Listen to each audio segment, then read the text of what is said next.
He is an immigrant and a hardware engineer who is now dreaming to preserve this world for his kids by reinventing the way we eat our food.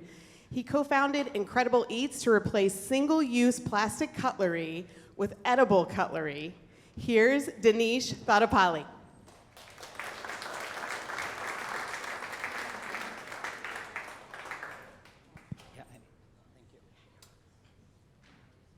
Hi, everyone. Thanks, Andrea. Beautiful stories, Anjanette and Johnson. I'm going to just give you a small warning. This is going to be a little serious. First, a question. How many of you have kids or planning to have kids in the future? OK, good. And how many of you had eaten an ice cream or had a takeout in the last few weeks? OK, what does failure have to do with these two questions? Hope I'll answer that.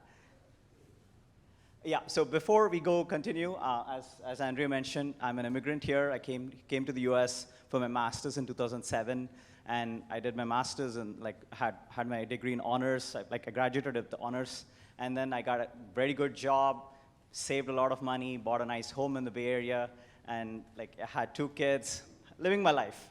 So where is failure here? I've been doing pretty good so far. It hit me at the most unexpected places. At an ice cream shop, yes. So I took my 2 young kids to an ice cream shop. We all had ice cream. We finished our ice cream in 10 minutes, through the cup, through the spoons, and I looked into the bin. I don't know why, but I just looked into the bin. There are hundreds or maybe thousands of plastic spoons there. It suddenly hit me, a question suddenly hit me. I just used this spoon for 10 minutes of my own convenience, and it's going to be in the planet for thousands of years. For some reason, it might be a lightning moment or something, or nature giving me a call saying, hey, you're doing something wrong. So I went back home, and I tried to understand what plastic pollution is. It's horrendous.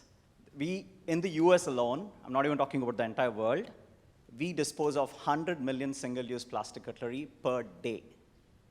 I want that to sink in. Per day, 100 million single-use plastic cutlery.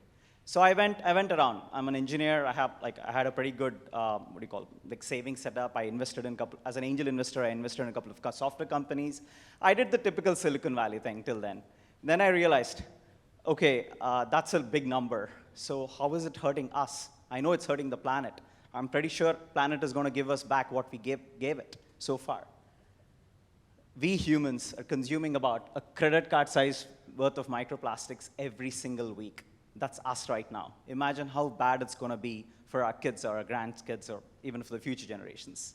So this completely blew me away. I was like, I need to do something about this. I was so serious, I had this guilt. That's the first time I felt a big failure on my own behalf, saying that in the last 10 or 15 years since I've been earning and making money, eating outside, whatever actions that I'm doing, why aren't my small actions being considered and how it's going to affect the planet or our future? Because a lot of times we think about our success in a very one point of view.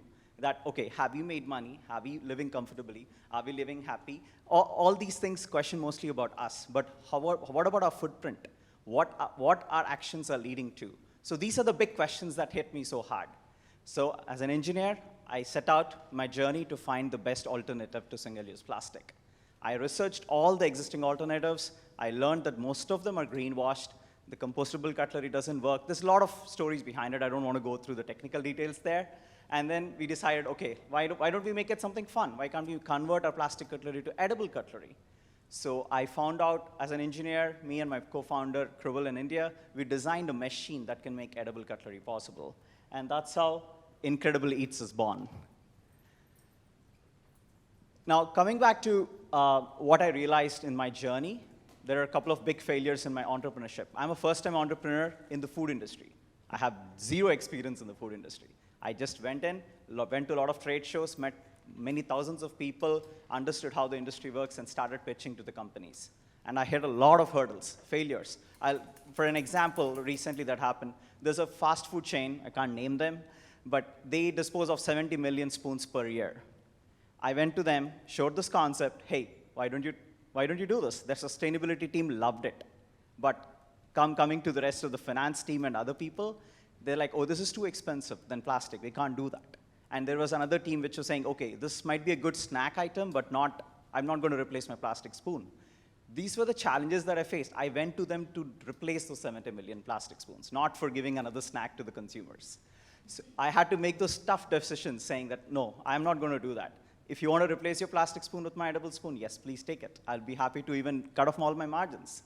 So that was one of the a failure that I have encountered, but I felt that I have to stick to my original conviction of reducing or replacing plastic. And I have a very interesting slide here. Anyone know what that symbol is about? Recycling, right? Recycling, right? In my research, if you had watched John Oliver's late night show on plastic, you will get an idea of what I'm talking about. In our community or in our life, a lot of people point at the companies or governments to fix the problem. And a lot of companies say people are demanding it, and we can't do anything if people demand for it. I think you read stories about all these different statements that companies and people make. And in the end, investors are looking just to get their return of the bucks. We are recycling our pointing fingers to each and every one, but where is the actual planet left behind? So I hope my first two questions makes you think of our actions and how we can portray, because there's only one planet for our future generations. And sorry for being gloomy. Thank you. Questions for Dinesh? I see one back here.